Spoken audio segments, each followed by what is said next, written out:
Hello, welcome to My Divine Visions. Today's I want to talk about what does really mean to build loving, lasting relationships and how marriage can evolve into a space of deep connections, respect, and growth. Have you ever stopped to ask yourself, why do we want girlfriend-boyfriend relationships or marriage? Why do we want deeper connections? What is the real reason we desire a lifelong partner? A space where we don't just speak of love, we dissect it. We question what we have been told, and we rebuild it from a place of truth, intentions, and deep self-awareness. This is not a place for surface level inspiration, romantic fairy tales. This is where illusion gets stripped away and where love is raw, real, and powerful, transformative.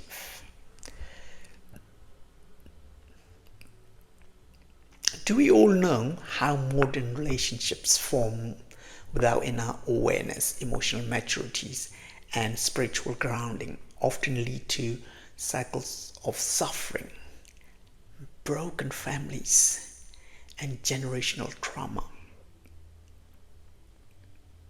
As we all know, so many couples are departing after a couple of months, years. So let me ask you a question. How many times have you experienced real life, real love? In today's world, we are more connected than ever, but more disconnected from ourselves within than ever before. Scroll through your phone, you will see perfect bodies, smiling couples, people posting relationship goals every day. But what you don't see are the empty conversations, the emotional distance, the abuse behind closed doors, or the trauma passed to the next generations. Why? Because many people are mistaking surface level connections or attractions for soul levels connections. Relationships are not just about falling in love. They're deeply interconnected systems like emotional, financials, and spirituals, and physical needs. Let me walk you through these four key aspects of a relationship. If you are spiritually weak, disconnected from your inner self, your values, your higher purpose, you don't have anything at all. And you will be feeling like you won't see your partner so. Instead, you will treat the relationship like a transactions.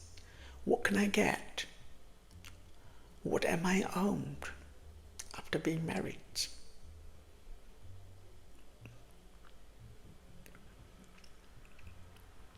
So a husband constantly says, everything in this house is mine. My money, my rules. Why? Because his ego leads, not his spirit. Not only the men, ladies as well. So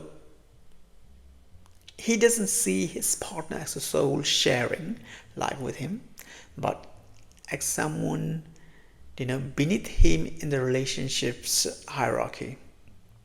There's no empathy, no oneness, just ownership. Yes. So I really suggest for every couple, please build spiritual grounding that help you listen without defense, and you be loving without possessions, and you be serving without ego. It's really important. Okay, and emotional immaturity when you get married, like under 30s, or and financial complex is always there. Let me give you an example. If you don't know how to regulate your emotions, maybe at the age of like 20, 25, 26, we haven't learned so much to regulate our emotions. So we communicate like, informal way. We don't even care about how does she feels, and during stress, and like handle insecurities, and it will show up in how you manage like money and responsibilities. Let's say one partner earns and use that to control the others, and the other feels undervalued and start hiding purchases or avoiding conversations about expenses. And this is not a money problem, it's sometimes you need to be emotionally strong to be able to trust, control insecurity, so that you can deal all of those problems. Your emotional intelligence allow your financial collaboration. Without it, money becomes a weapon, not a tool for building. When you are constantly stressed about like survival, bills, debts, a lack of stabilities, your nervous system can't fully relax. This impacts intimacies and physical connections. A couple fight daily over finance. The tension builds up so much that physical touch feels forced or absence. One partner say, I don't feel close to you anymore.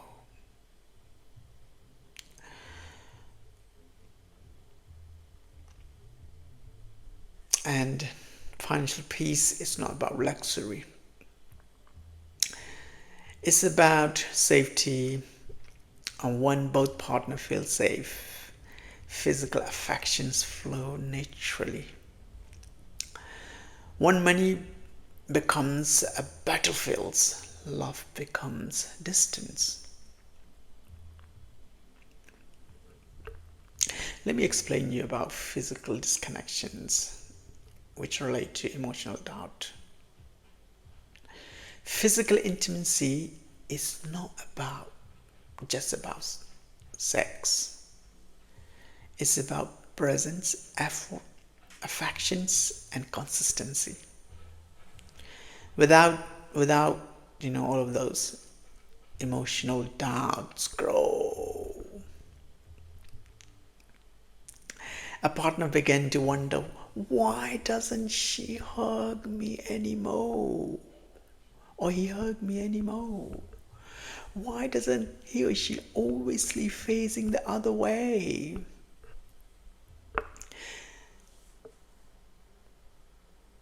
And small physical distance create large emotional gaps. They start to feel unloved, even if nothing's been said.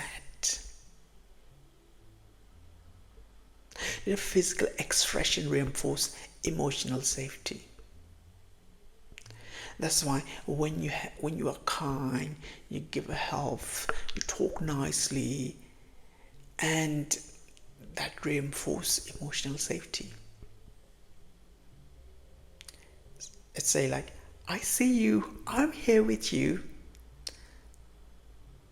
That's very good energies they're giving uh, words to another partner. Without it, the heart starts questioning the connections.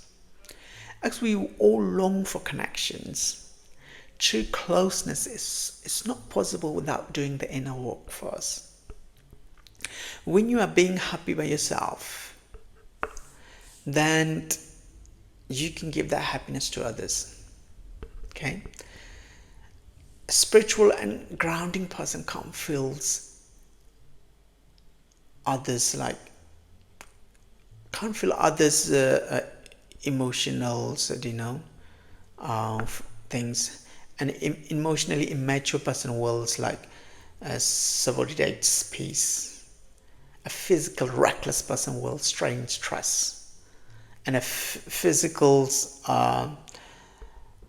or like financial disengaged person will create emotional loneliness. This is something we have always been said myself, and I've got something to tell you which is beautiful. I used to say that to all of peoples. I'm not searching for a perfect girls. I choose to embrace whoever is meant to be my partner, trusting in what God has placed within her. In time, with loves and growth, she will become to me in such like Shakti to Lord Shiva, and a true divine counterpart. You're not chasing perfection, you're open to the right person's flaws and all, trusting that love, faith, and growth will shape a deep spiritual bond over time. In real life, relationships that last forever are not based on perfections at all. They are built on commitment, understanding, and growth. Imagine a couple, let's say Maya and Arjun's. When they first met, they didn't have everything figured out. Arjun was still building his careers. Maya was healing from past heartbreaks, and they were not perfect, but they choose each other anyway. And instead of walking away during hard times, they talk things out. Instead of expecting each other to complete them, they worked on growing as individual and as a team. And they forgave mistake, support dreams, and learned to love each other better over time. And here later, their relationship is strong, not because everything was easy, but because they choose to stay, grow, and love each other through it all. How beautiful. Now we could see couples are giving up easily in a small thing. So key things we need to remember that make a relationship last for couples: our commitments over convenience. We don't give up when it's tough. We set growth mindset. We understand people change and we grow together. We learn from mutual respect and trust. We feel safe and valued. Our patience and forgiveness will make us stronger and we feel good. Do you know forgiveness holds great power? It can bring peace, especially when you're going through difficult times. When you forgive ourselves and those who are hurting or angry, you just forgive. It brings healing and light both their hearts. Actually, we're not perfect. We make mistake. We are human, but we have to keep trying.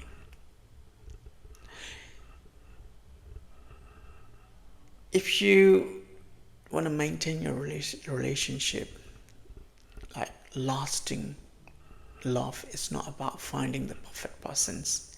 It's about building something real with someone who is willing to grow with you. Let me ask you a question. Why marriages in our culture has too often been treated like a checkbox on life timelines? Something to accomplish by a certain age, social milestones that supposedly prove your success, maturity, or completeness. It's natural to expect all of those, but it's too much externals like accomplishments to be able to marry. So the truth is, no external milestones, whether it's age, status, or timing, can ever replace the importance of inner alignment. In relationships, especially in marriage, you will inevitably face like conflict situations where one person may feel misunderstood, or where it seems like love is being experienced one-sidedly. It's happened. In those moments, it's your inner strength that matters most. When you are grounded within yourself, you can still offer love, extend respect, and communicate well. Give a gentle smile. Even when your partner is absent or distant, there is not a weakness, there's emotional maturity.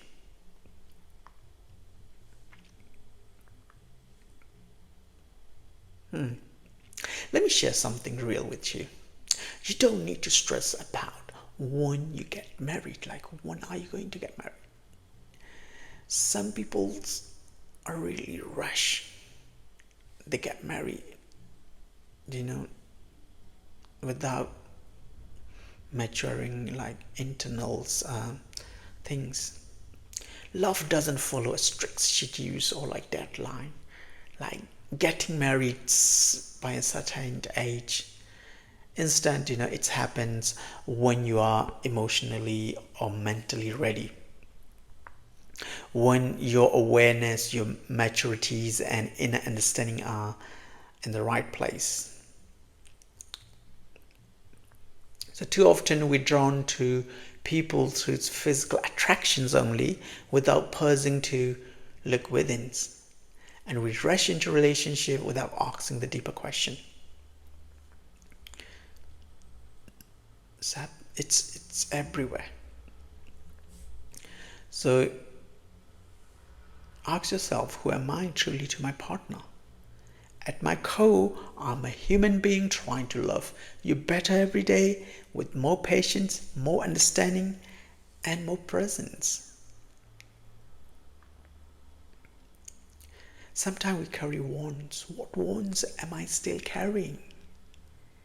It might carry, people might carry wounds from moments fulfills and sins and hurt not enough. Wounds that some things sometimes make me feel aggressive, angry, defensive, or distant, even when we don't mean to be. It naturally comes in their genes. So what patterns am I repeating without realizing it? It's really important to look yourselves what is happening. Sometimes we react from a place of fear old ones like shutting down, becoming distant, or trying to control things when I feel uncertain. These are patterns we learn to protect myself in the past, not responses that come from the love or safety we have now. No. We just, that's all comes random.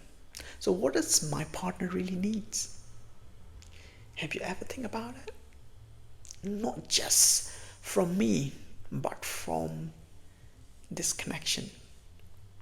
She might need safety, emotional honesty, and love that listens, not just to your words, but to your silence. Calm, good listening, accepting. You also need a partner who is growing beside you, not resisting change. Yeah. Until we face those questions, we remain stuck in cycles that confuse desire with depth.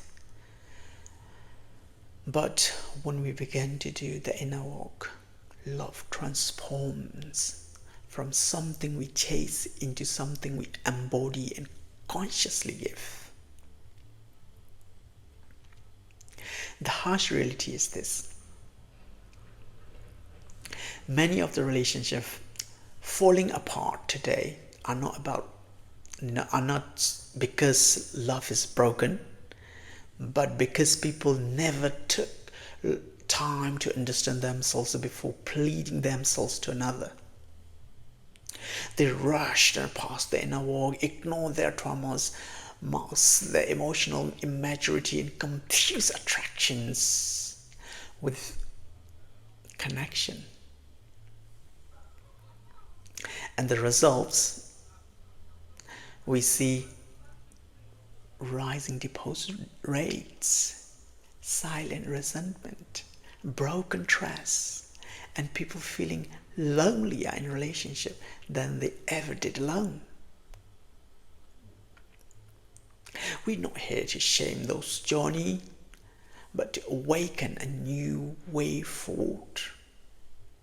A path where maturity matter more than milestones, where emotional depths and spiritual alignments are not just nice to have, they are non-negotiable.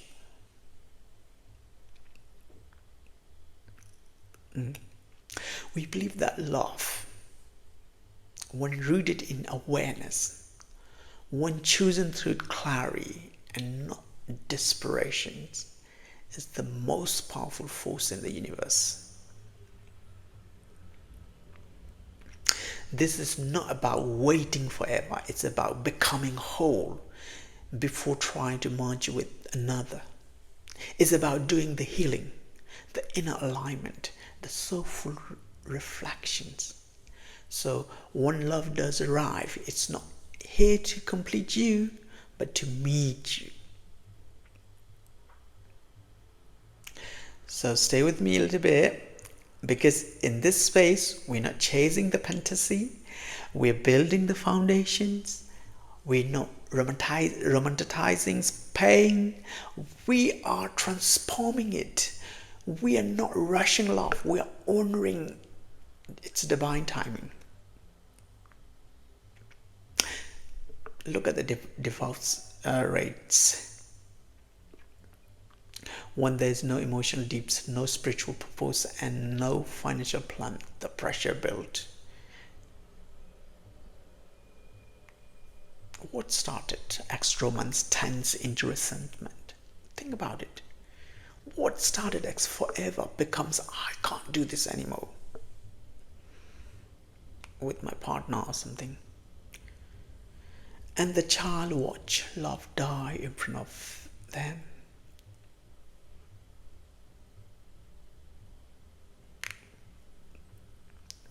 We could witness all kinds of abuses from both partners.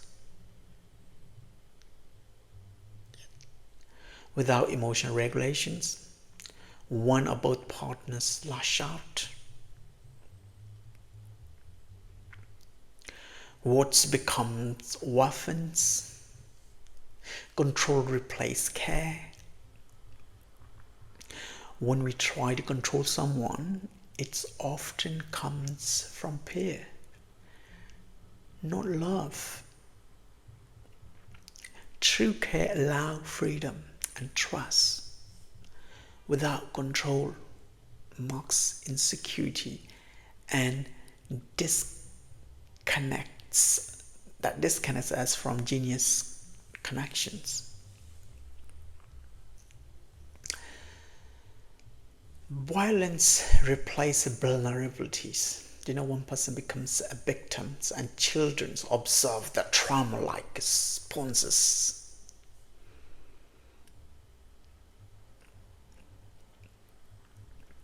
Many of the children we see today are not just misbehaving, they are hurting inside, carrying emotional wounds.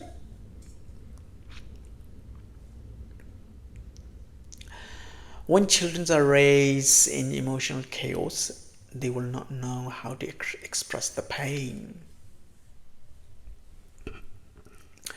So they become angry, aggressive, disconnected. Not because they are bad or because they are unhealed echoes of their parents and consciousness.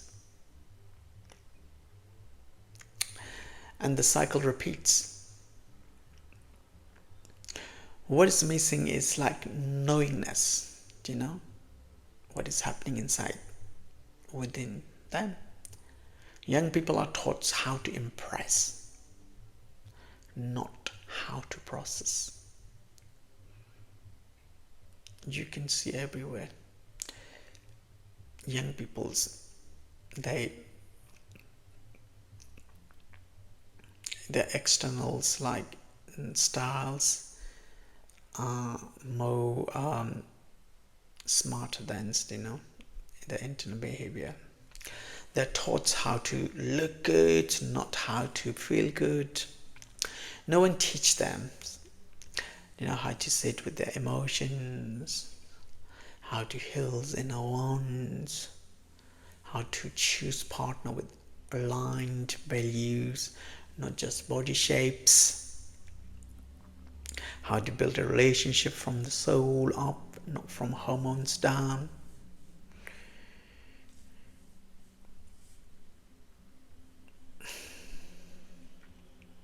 It's really important to understand when you're transactions age like maybe 13, 14, 15, 16s, the hormones are changes are there, and your mood and your feelings will be different, and that's not you. We often rush into marriage drawn by physical appeals, material comfort, without fully considering the deeper emotional and long-term consequences. What if we have been sold the wrong timeline for love? What if marriage is not something you rush into at 25, but something you grow into at 40s? When your brain, your soul, and your life have ripened into maturity. Do we know that why at the age of 40s might be the right time for marriage?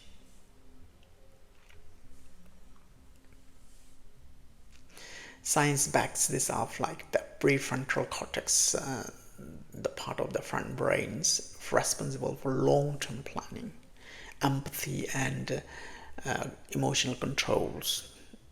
That doesn't fully mature until your late 30s, even early 40s.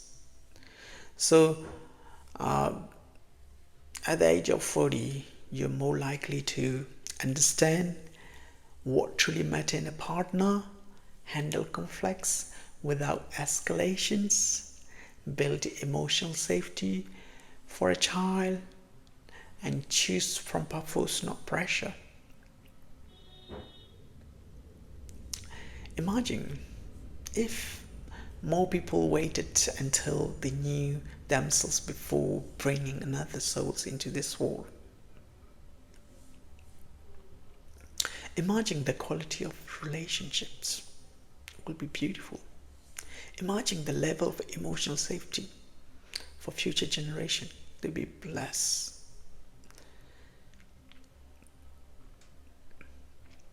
Yes. Take a pause and ask yourself, am I choosing love from a place of wholeness or simply fearing loneliness? Do I truly understand this person's hearts and values, or just admire their looks and presence? Am I ready to nurture a child in peace, or am I still healing the child within me? Am I building a meaningful future, or using love to escape the discomfort of my present? Ask yourself. These are the important questions. Feel it. See it. See yourselves in that place. How you will behave. The truths we don't talk about enough, like, unconscious relationships are not love, they're contracts of suffering. They begin fast, burn bright, and often collapse under the weights of unmet needs, emotional immaturity, and spiritual emptiness. The real love, lasting love, is not found by accident. It's built on foundation, spiritual awareness, emotional maturity, financial planning, and physical respects.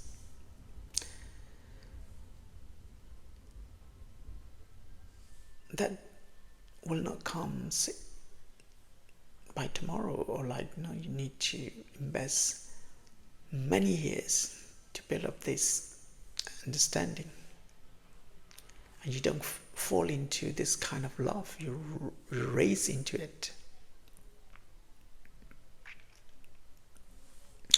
So I just want to give a final message for young souls. Please don't chase the illusions. Please don't repeat your parents' pains. Please don't build homes on shallow ground. Take your time. Heal. Read. Pray. Meditate. Understand yourself. Know your purpose. Let your soul